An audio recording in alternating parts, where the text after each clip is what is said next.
இன்னைக்கு நம்ம என்ன படம் பார்க்க போறோம்னா 2024 ரிலீஸ் ஆன லவ் ரெட்டி படம் எப்படி தான் பார்க்க போறோம். அதுக்கு முன்னாடி நம்ம வீடியோ பிடிச்சிங்கன்னா லைக் பண்ணுங்க, ஷேர் பண்ணுங்க, மறக்காம நம்ம சேனலை சப்ஸ்கிரைப் பண்ணி சப்போர்ட் பண்ணுங்க. படத்துல நம்ம ஹீரோட அண்ணன் நாராயண ரெட்டின்னு இருக்காப்புல. அவருக்கு 30 வயசு ஆகியும் கல்யாணமே ஆகாம இருக்கு. எந்த பொண்ணை பார்த்தாலும் ரிஜெக்ட் பண்ணிட்டே இருக்காப்புல. இப்படி இருக்கிற தருணத்துல பஸ்ல திவ்யான்ற ஒரு பொண்ணை நம்ம ஹீரோ மீட் பண்ணி ஒன் சைடா லவ் பண்றாங்க. ஒரு கட்டத்துல அவங்களும் லவ் பண்றாங்க. ஆனா அதை சொல்லவே இல்லை.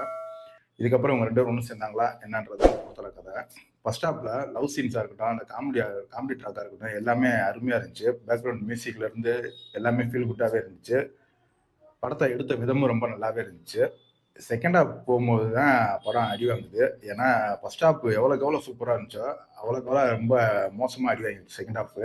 அதில் ஹீரோயினோட அப்பா கேரக்டர் இன்ட்ரோடக்ஷன் ஆகும் போதெல்லாம் படம் ரொம்பவுமே இதாகி போகுது. இதில் கிளைமேக்ஸை முடித்த விதமும் ரொம்ப ஒரு மாதிரி நமக்கு சாட்டிஸ்ஃபை ஆகிற மாதிரி தான் இருந்துச்சு. மொத்தத்தில் இந்த படத்தை பார்க்கலாமா வேணாமான்னு கேட்டிங்கன்னா, இந்த படம் வந்து ஒரு சூப்பரான ஃபர்ஸ்ட் ஹாஃப், ஒரு சுமாரான செகண்ட் ஹாஃப். இந்த படம் இப்போ தமிழ் டப்பிங்லேயே அவைலபிள் இருக்குது. ட்ரை பண்ணி பாருங்கள். ஒரு ஒன் டைம் வாட்சபிள் தான்.